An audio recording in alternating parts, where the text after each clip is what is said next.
Olá, meus amigos, está começando mais uma rodada, 12ª rodada do Zuca e Tuga, o canal que fala do futebol brasileiro, português, suas conexões.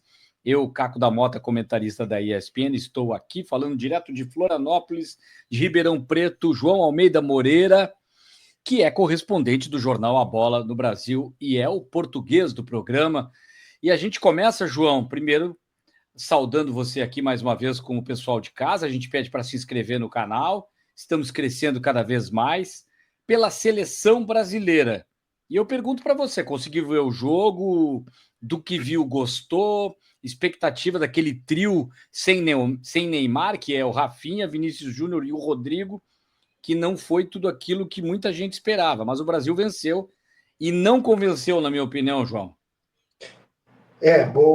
Bom dia, boa tarde, boa noite a todos que nos assistam dentro da hora. Sim, não convenceu, mas ganhou, né? Já é um princípio e é o mais importante. Não mostrou ser um Brasil autoritário que manda no jogo, tanto que a Colômbia mandou no jogo durante alguns períodos, principalmente ali antes de chegar ao empate, mas pelo menos foi um Brasil em que se mostrou que a equipe acredita na ideia, seja ela qual for, que eu também não sei muito bem qual é, mas na ideia do Dorival Júnior, né? Porque insistiu até o final, correu e acabou por fazer um gol que eu acho que é merecido. O 2-1 no final, independentemente das circunstâncias, no conjunto da obra do jogo, eu acho que é merecido o Brasil ter ganho de forma tangencial. Ainda há muito para fazer, não era um jogo fácil para colocar em prática muitas ideias e muitas coisas novas, porque o Brasil estava a afrontar uma das 4 melhores seleções, eu acho, da América do Sul hoje em dia, ao lado do Brasil, do Uruguai e da Argentina. Mas valeu a vitória, que é uma vitória que praticamente classifica o Brasil para a Copa do Mundo. Eu sei que ainda faltam alguns pontos, mas a vantagem dos 6 primeiros para o 7º, os 6 primeiros vão direto, é já de 6 pontos, sendo que o 7º ainda tem uma repescagem, portanto o Brasil já se pode considerar na Copa. Agora é só ir melhorando, oleando a máquina que precisa de olear. Um detalhe curioso do jogo foi que o Brasil fez 7 substituições, né, um recorde quase. Verdade. Foram, além das 5 do costume, a 6ª por causa da concussão do Alisson, e depois a 7ª, que está prevista no regulamento, se o rival também fizer uma alteração por concussão, que aconteceu. No lance do Alisson também saiu o Davinson Sanchez da Colômbia, e então o Brasil teve a possibilidade de fazer uma 7ª e fez. A Colômbia também teria essa possibilidade, portanto, mas não fez todas. Penso que fez só 4 o treinador da Colômbia. E pronto, ficam os 3 pontos, ficam algumas boas indicações, e fica também o sinal de que há muito para fazer ainda. O Brasil ainda não é uma equipe oleada, uma equipe que se diga é assim que joga, é assim que está e vai se impor a qualquer rival, ou pelo menos a maioria dos rivais nos jogos. Não, ainda há muito para fazer, mas pelo menos os 3 pontos ficaram com o Brasil. Eu concordo. O Brasil, o mais importante é a questão da classificação, dá um refúgio para o técnico Dorival Júnior. Ele acaba conseguindo, de certa forma, dar uma respirada, apesar que tem um jogo contra a Argentina, mas essa classificação ela não está comprometida, o resultado é importante. Queira ou não, a gente está vendo aí na foto, comemorando o primeiro gol de pênalti, o Rafinha, e o Vinícius Júnior, que no final, com o chute, acabou decidindo, né? Mas o conjunto do Brasil, ele teve assim 5 minutos, 6, 7 minutos, aí também até a penalidade de muita intensidade, parecia, opa, que Brasil é esse?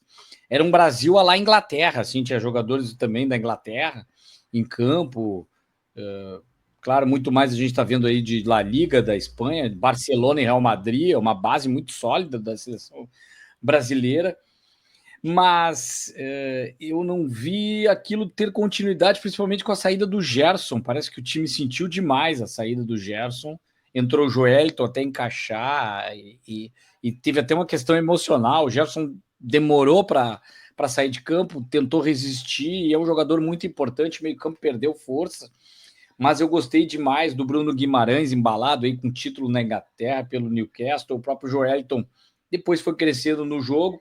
Gostei muito do Wesley.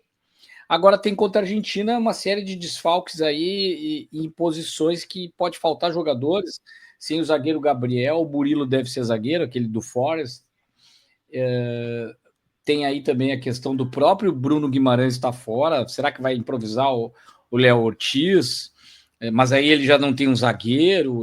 Eu vejo a zaga do Brasil muito fraca. Não tenho gostado da defesa do Brasil. O Wesley entrou bem na lateral direita. Acredito que deve ser titular. Está jogando demais no Flamengo. Merece a titularidade. Não sentiu na sua estreia. O Matheus Cunha entrou mais tarde. Acredito que poderia ter começado no lugar do João Pedro, que não aconteceu, não é que não mereça, mas o Matheus Cunha pelo menos tem uma movimentação mais parecida para circular aqueles 4 jogadores do que a gente esperava do quarteto com o Neymar, que acabou definhando, mas enfim, é um Brasil sem Neymar que ganha, não convence, mas encaminha sua classificação. Vamos ver sem Argentina, sem Messi, né? Pode facilitar um pouco para o Brasil essa questão. Mas aí a gente já vai virar a página e falar de um outro jogo tão importante quanto de Liga das Nações, que foi justamente a Dinamarca vencendo Portugal. E aí a pergunta que eu faço para ti, João, é se o Diogo Costa foi salvador num jogo que Portugal perdeu? Ele salvou Portugal de uma goleada, né? Por acaso, logo no início do jogo, ele cometeu um erro, bateu uma bola, o atacante dinamarquês conseguiu com a perna tocar e quase que ela entrava, mas o Diogo Costa ainda conseguiu salvar e enviar para canto, mas depois acabou por ser talvez o melhor jogador em campo de Portugal, o que não é difícil, porque os 10 jogadores da frente jogaram todos muito abaixo do que podem, foi uma exibição catastrófica. O próprio Roberto Martínez disse que foi a pior em 2 anos, e olha que tem havido muitas ruins, não é? desde que ele assumiu. A Dinamarca falhou um pênalti, o Diogo Costa defendeu, eis uma das razões pelas quais o Diogo Costa foi o melhor jogador português, e a Dinamarca ainda teve mais 3 ou 4 oportunidades de gol que não foram por milagre, algumas graças ao Diogo, outras graças ali ao zagueiro que cortou quase em cima da linha. Enfim, foi uma exibição terrível de Portugal. Mais uma sobre o Roberto Martínez, que é um treinador que não me agrada, simpático, fala português em vez de castelhano ou catalão, as línguas mães dele, mas canta o hino e tal, é bom nesse aspecto de relações públicas, mas como treinador me parece muito inventivo, tanto que depois, quando foi a hora de substituir, a primeira substituição foi lateral direito por lateral direito. Tudo bem que o Diogo Dalot tinha um amarelo e, portanto, pode ter sido para poupar, mas já não é a primeira vez que em jogos em que Portugal precisa mexer, a alteração dele é colocar o Nelson Semedo. Pelo menos deu uma falhada na tua conexão, João. Eu estou complementando aqui, pelo menos o Brasil, né, se a gente for fazer a comparação, o Brasil consegue, de certa forma, as individualidades do Brasil conseguem, João. Deu uma falhada no teu áudio, estou complementando. Eu não sei se Portugal acontece o contrário. O Brasil, pelo menos, as individualidades aparecem. Aqui as individualidades não apareceram. Agora foi a vez de dar uma falhada no teu. Por isso eu peguei já. Aqui não apareceram. E além de que eu estava falando, não sei se ainda pegou, que a primeira substituição que costuma fazer invariavelmente o selecionador, a gente chama selecionador, mas é o treinador da seleção, né? O selecionador português é entrar o Nelson Semedo, o lateral direito, que é um bom jogador, um jogador que fisicamente muito forte, que sobe, desce, etc., mas que, sinceramente, não sei se é, pelo menos, o mais natural colocar um lateral direito numa altura em que Portugal precisa de melhorar. E depois disso, ainda as alterações dele foi colocar o Rubem Neves, que é um volante, né? De bom de bola, bom de espaço, mas não deixa de ser um volante, um médio defensivo, como nós chamamos, um trinco, no lugar do Rafael Leão, que era a única válvula de escape que Portugal tinha ali pela esquerda. E além disso, ainda trocou um zagueiro, né? Ou seja, zagueiro por zagueiro. Eu acho que eu não gosto de treinadores que mexem muito em zagueiro a meio do jogo. O Ruben Amorim tinha muito esse hábito também no Sporting, mas é uma coisa que não me agrada, porque o zagueiro precisa ter, mais que outros, até precisa estar com ritmo. E o Gonçalo Inácio entra no lugar do Renato Veiga. Primeiro lance, o Roy Lund, que é o atacante que acabou por fazer o gol, fresco, passa pelo Gonçalo Inácio, que está completamente frio, e aqui quase que faz um gol. Faria um gol passado 2 minutos.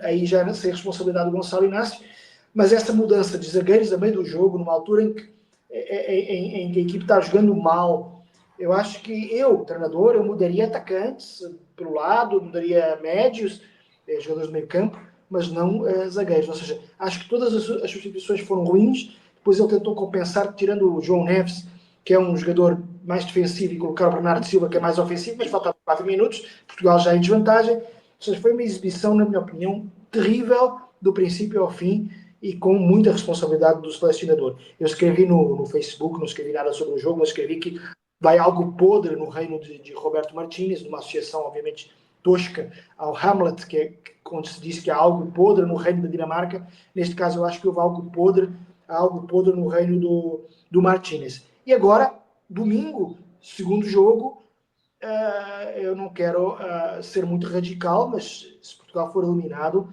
o lugar do selecionador / treinador da seleção tem que estar em risco, né? Porque a Dinamarca, embora seja uma seleção boa, é uma seleção de um pelotão que está abaixo do pelotão de Portugal, que tem jogadores, todos eles a jogar nos principais emblemas da Europa e do mundo. Ou seja, se Portugal for eliminado, sim, Roberto Martínez tem que ser questionado. E é incrível porque o gol da Dinamarca mostra uma equipe que está bem treinada. Tem jogadores individuais? Tem.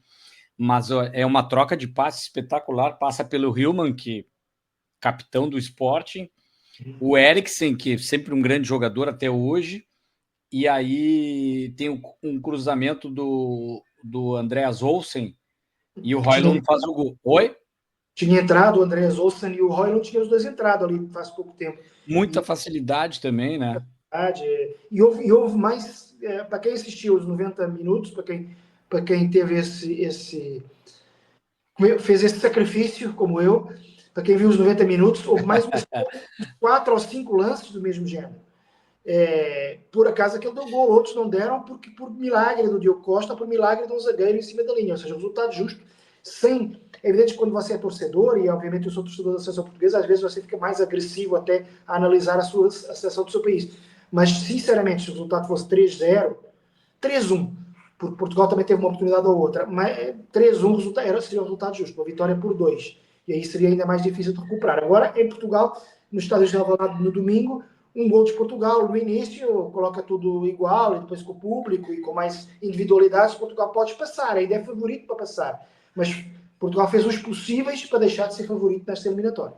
Agora tem eliminatória depois, e antes disso queria falar, o Højlund fez uma comemoração lá Cristiano Ronaldo, e muita gente pensou que seria algo para...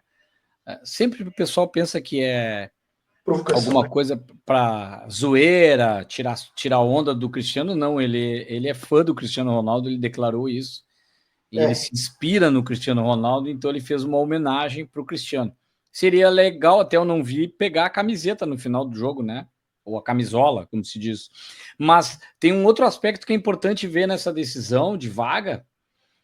Quem perdeu o jogo vai pegar nas eliminatórias da Copa Grécia, Escócia e Bielorrússia. E quem vencer, eu estava vendo aqui, João, pega Hungria, Irlanda e Armênia. Eu estou achando que perder é melhor nesse aspecto. Grécia, Escócia e Bielorrússia não são... Se bem que Hungria com Irlanda também é meio parecido, né? É que passa um só e depois quem ficar em segundo ainda tem uma chance. Mas é um risco que se corre, né?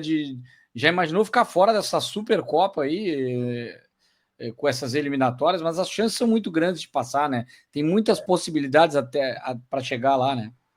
Sim, acho que quaisquer desses adversários são mais ou menos acessíveis, uns mais um pouco que outros, mas não vejo que seja muito diferente perder ou ganhar nesse caso. A verdade é que se ganhar, se Portugal passar, ou a Dinamarca, quem passar vai jogar depois nas semifinais com provavelmente a Alemanha, né? Porque a Alemanha ganhou na Itália 2-1. E aí eu acho que a Alemanha com a Dinamarca ou com este Portugal será favoritíssimo, a não ser que Portugal mude muito e que seja um Portugal de grande qualidade, que não se viu ainda, eu acho, nesta gestão Roberto Martínez, como também poucas vezes se viu na gestão Fernando Santos. Acho que com os jogadores que Portugal tem, Portugal poderia ser muito mais forte, muito mais equipe, e não tem sido. Acho que Portugal pode jogar de igual com a Alemanha, caso passe, mas não do jeito como tem jogado. E a Alemanha já se vê mais como uma ideia de jogo. A Alemanha que ganhou a Itália, como eu falei, os outros jogos foram de virada, né? De virada, Frente foi a vitória da Croácia. A Croácia ganhou a França, surpresa. 2-0. 2-0, pelo placar é surpresa. E Alemanha e Holanda ou Países Baixos, como se diz hoje, Países Baixos 2, Espanha 2, dá clara vantagem à Espanha agora em casa. Deixou escapar, viu? Eu vi esse jogo, deixou escapar a vitória, que seria uma ótima vantagem para a Holanda. Exatamente. Aí permitiu que a Espanha crescesse. A Espanha é mais seleção, mas a Holanda, Memphis Depay jogando bem, muito bem Memphis Depay na Holanda. O Gapto joga demais, é uma equipe muito forte também. Mas a Espanha é um toque de bola envolvente. Quando a França quer jogar também, são as duas melhores seleções, apesar que nos últimos anos a gente tem aí a Croácia sempre se apresentando de uma forma interessante. É uma equipe muito forte também no cenário mundial. E na América do Sul, a Argentina, por causa do Messi, e nós sem o Neymar, e mesmo com esses jogadores, a gente já falou, ainda muito diferente de tudo que a gente pode apresentar. Falar um pouco de futebol sul-americano, João, virando a página. Sorteio da Libertadores, Inter e Bahia, para mim, caíram mesmo no chamar. Sempre tem um grupo da morte, né? A gente tem Botafogo, Estudiantes, Universidade de Chile e Carabobo. Aí, passando Botafogo, Estudiantes, mais favoritos aí, o Universidade de Chile, correndo por fora. River Plate, Independiente Medellín, Universitário, Barcelona, Guayaquil. Os três aí, River Plate, Independiente e Barcelona, passam 2. Eu não vejo o River Plate tão favorito assim, como nos últimos anos não tem jogado bem, mas favorito a passar, mas não sei se para ser campeão desse grupo. Flamengo, LDU, Deportivo Táchira e Córdoba. Um grupo bom para o Flamengo, grupo, né? Eu acho esse o grupo mais fácil, porque o Central de Córdoba, que por acaso não é de Córdoba, é de Santiago del Estero, o Córdoba é porque Central Córdoba era o nome da estação, é um time muito... É apenas o segundo momento que está na primeira divisão argentina. Ele ganhou a Copa da Argentina, né, surpreendentemente, teve mérito, obviamente, mas é um clube sem história, sem a camisa de outros. Claro que é argentino, claro que é sempre importante, mas parece bem acessível para o Flamengo. Pois a LDU tem feito boas campanhas, lógico, e o Deportivo Táchira, Venezuela, parece um pouco a anos-luz do Flamengo. Acho que o Flamengo teve muita sorte e pode impactar no Brasileirão, né? Porque o Flamengo acho que vai passear nesse grupo e isso pode facilitar, dando mais ênfase ao Brasileirão. Mas vamos ver, claro, é muito cedo. O Flamengo tem 9 jogadores de seleção. Se voltar, o Pedro é outro jogador que não está convocado, mas é de nível de seleção. Então, é a equipe que mais tem selecionáveis, fora os que não são convocados, poderiam ser convocados, tem vários jogadores, é muita qualidade o Flamengo. Agora eu vejo o risco, o grupo do São Paulo, eu vejo um certo risco pelo São Paulo, nem tanto pelos adversários, mas o Libertad, Tajeres, Aliança Lima. O Aliança Lima é mais tradicional no seu país, Tajeres e Libertad tem uma certa estrutura. O Libertad nos últimos 10, 15 anos tem aparecido como uma força, mas eu vejo São Paulo com chance de classificar, mas de novo, pode tropeçar e daqui a pouco não passar em primeiro, mas acho difícil, acho que o São Paulo atropela aqui. Esse grupo bem equilibrado, não tão equilibrado, mas o grupo é Racing, Colo-Colo, Fortaleza e Bucaramanga. Eu vejo o Fortaleza e o Racing mais à frente, o Racing campeão da Copa Sul-Americana, adversário difícil para o Fortaleza forte, apesar que tem o Colo-Colo, tem uma certa tradição, mas o Fortaleza é o franco favorito do grupo junto com o Racing, acho que esses dois passam. Aí vem o grupo do Inter e do Bahia. Dois adversários muito fortes, o Inter é o único invicto do futebol brasileiro, né, João? O Bahia tem aí a questão do City, o trabalho do Rogério Ceni tão consolidado quanto do Roger, até mais tempo. Grupo de jogadores, investimento alto. O Nacional andou se reforçando, não é um Nacional tão fraco aquele dos últimos anos. Tá o Coates lá, que é do Sporting, de volta. E o Atlético Nacional tem jogadores muito experientes, é sempre uma equipe muito difícil. Eu vejo aí o Inter e o Bahia à frente dos demais, como os favoritos. mas o Inter joga o primeiro jogo fora de casa contra o Bahia. Já é um duelo de decisão de quem pode liderar a chave. Perdendo esse jogo internacional, que é bem possível, porque o Bahia é muito forte dentro de casa, aí já pode começar se complicando, né? Agora, um empate também pode complicar a vida do Bahia, se o Inter consegue arrancar um empate. Essa questão de invencibilidade, não precisa vencer todos os jogos, mas a defesa do Inter está muito sólida, nós vamos falar até por que disso daqui a pouco. Aí Qualquer... quero te ouvir a respeito desse e dos demais, só vou falar os demais, ó, Palmeiras, Bolívar, Sporting Cristal, Cerro Porteño, Grupo H, Palmeiras amplo favorito, na minha opinião, Penharol, Olímpia, Vélez, Sarsfield, esses três fortes para o grupo, e o Clube Deportivo aqui, San Antonio Bulo, que é o outro adversário aí do grupo, que parece que é da CBF, né? Eu acho que qualquer grupo onde calhassem dois brasileiros, onde tivesse dois brasileiros, seria inevitavelmente o grupo da morte. E sendo que, além de Internacional e Bahia, que são dois times muito fortes, são dois times que até podem brigar, quem sabe, por um Brasileirão, né? É evidente que não estão no primeiro pelotão, mas estão um pouquinho atrás. São dois dos clubes mais fortes do Brasil hoje em dia. E além disso, os outros dois que caem, em vez de ser com todo respeito, um Bulo ou um Bucaramanga, sai logo o Nacional, que é um clube de tradição e que sempre forte, sempre ambicioso, e o Atlético Nacional, que é ida, aspas, ou seja, é um grupo realmente, se há um grupo da morte, eu não gosto muito da expressão da morte, né? Mas enfim, se há um grupo mais difícil, é esse, o grupo dos nacionais, do Internacional, né? E do Bahia. Campeões da América, os dois. O Bahia querendo um dia conquistar esse título e vivendo uma fase que cada vez mais pode sonhar, começar a sonhar com uma possibilidade, assim como o Atlético chegou na final, o Botafogo, numa arrancada relâmpago, tem uma torcida espetacular, o Bahia, e todos têm estádio e muita pressão dentro de casa, né? O Inter, quando passou por cima nos últimos jogos contra o Nacional, sempre encarou muita pressão em Montevidéu. A pressão é que o time não ajudava. Agora, tem aí o Eduardo Vargas, tem o Nico Lopes, que foi jogador do Internacional também. É uma equipe muito forte. Eu vejo que está bem mais forte do que nos últimos anos, mas ainda assim os brasileiros são favoritos.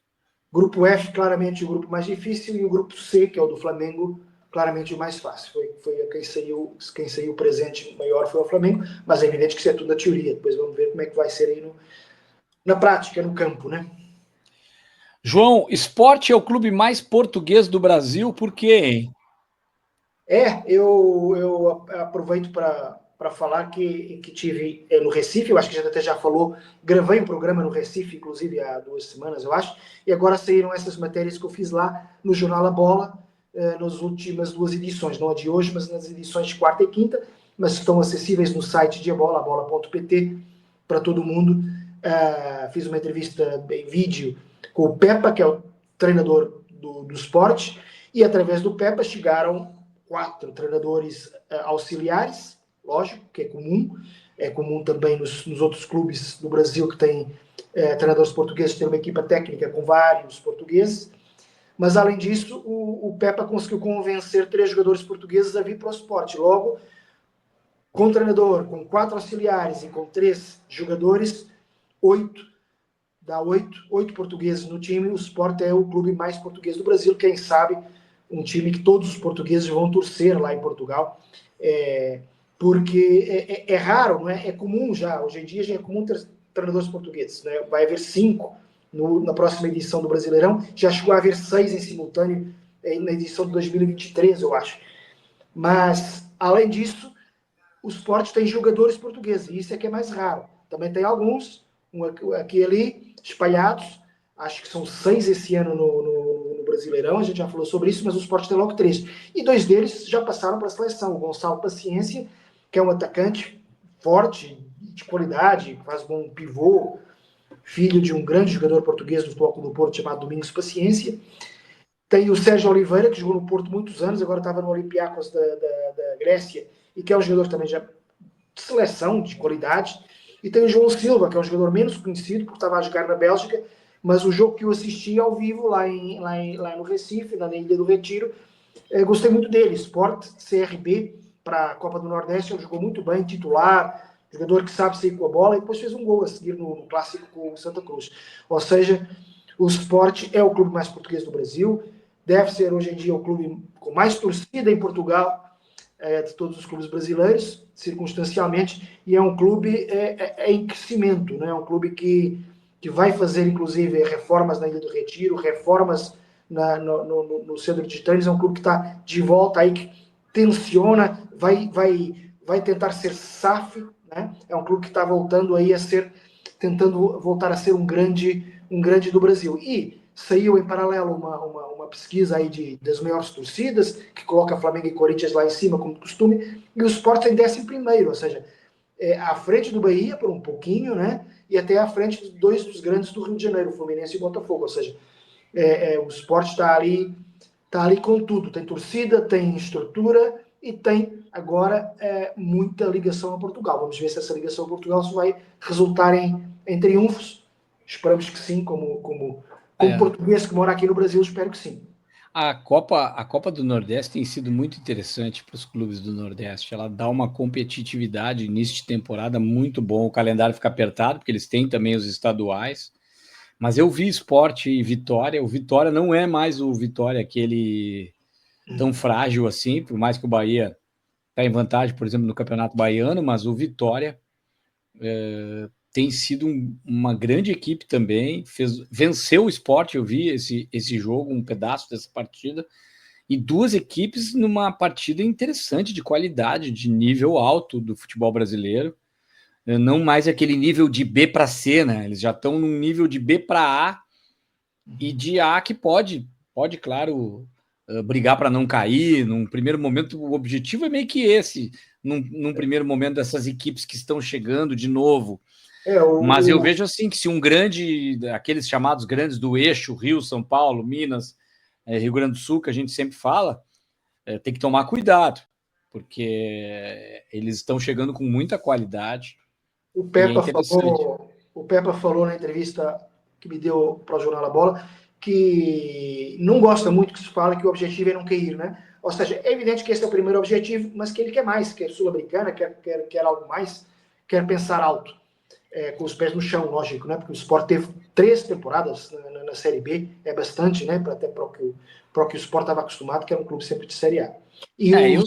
Eu seria assim, igual o Pepa, viu? Desculpa te interromper, João. Eu pensaria que nem o Pepa, se eu fosse o técnico. A maneira de dizer que eu brigo para não cair é: estamos buscando uma vaga na Sul-Americana, nas Copas. Como se diz na Europa, uma equipe já estou buscando vagas em Copas Europeias, em Copas Sul-Americanas. A primeira que tem ali, que é mais fácil, é a Copa Sul-Americana. Eu miro para lá. Só o fato de mirar lá e chegar próximo, tem o limbo, aquele que a gente fala, né? São poucos clubes que não ficam em nada, né? Nem cai, nem ao céu, nem ao inferno, né? Não cai ou não conquistam nada. Mas pelo menos não cair já é uma vantagem. Eu olharia para frente, falaria isso, mas certamente dentro do meu planejamento eu ficaria: qual é a pontuação, aquela de 45, para não cair primeiro e poder dormir tranquilo para a temporada seguinte estar de novo projetando a equipe. Tinha algo a mais para complementar? Só quis fazer esse adendo aí. Não, eu queria falar só que um dos destaques do Internacional hoje em dia é um ex-jogador do Sport, que é o Vitor Gabriel. Eu acho que a gente vai falar mais à frente sobre ele. Ah, sim, é uma descoberta. Já vou falar agora mesmo. Deixa eu ver se eu tenho uma imagem dele, para quem não conhece, eu estou colocando aqui. Ó. Tá aí o Vitor Gabriel, que é Victor com um C. Descoberta do Roger Machado, 20 anos, veio do Sport. Veio como lateral esquerdo para uma posição internacional, ainda não tinha se acertado com o Bernabé, não tinha reservas para a posição. Tem até o Aguirre, que joga na lateral direita hoje, mas é também lateral esquerdo. Mas o Roger, em algum momento, com o Mercado machucado, Gabriel Mercado machucado, ele tem o Rogel, que é outro zagueiro experiente, mas também com algum problema físico de lesão. Improvisou o garoto na zaga, que já tinha jogado nessa posição, né? Mas ele tem uma saída de bola espetacular, ele é muito pragmático dentro da área. O Vinícius, que foi jogador do Internacional, zagueiro que também transitava pela zaga, muito bem pelo lado esquerdo, é uma espécie de técnico de zagueiros do Inter na formação. Ele dá, na formação, ele ajuda também a sistemas defensivos, jogadores, e ele pediu e falou, deu dicas para o Vitor Gabriel de que fosse mais pragmático possível, principalmente quando ele foi estrear num Grenal, num clássico Grenal. E ele foi um dos destaques do Grenal, que ele estreou, ainda na fase de classificação, não na questão agora das finais. E nesse segundo jogo que o Internacional foi campeão, o Grêmio até deixou a bola ficar mais com ele na saída do que com o próprio Vitão, que, aliás, deu um casamento espetacular, porque são dois jovens zagueiros. Você tem uma zaga jovem, a grande vantagem é a velocidade desses jogadores, tempo de bola, tempo de recuperação. Se tecnicamente eles são bons e têm personalidade madura, eles voam dentro de campo. E aí se viu no jogo, o Inter precisava empatar. O Vitor Gabriel acho que entregou várias bolas para a defesa do Grêmio em ligação direta, simplesmente pega a bola aí porque nós vamos nos defender. Ele não quis arriscar. E na dúvida tocava para a lateral. Mas eu vou dizer que no mano a mano, na bola aérea, na marcação, no desarme, e hoje uma coisa que se fala, muita gente, zagueiro tem que zagueirar. Tem um pessoal do Rio Grande do Sul que usa essa expressão, viu, João? Zagueiro, para mim, tem que zagueirar. O que é o quê? Só defender. Não tem que... Esse negócio de querer sair jogando, não, mas hoje é muito importante, porque é claro que é fundamental que ele seja bom zagueiro. Não adianta ser bom de bola na saída, aí vai jogar em outra posição, então.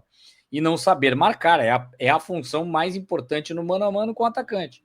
Mas ele tem um ótimo passe, o Inter sai muito bem pelo lado esquerdo com ele ali, Bernabé, e depois quando voltar o próprio elenco todo à disposição.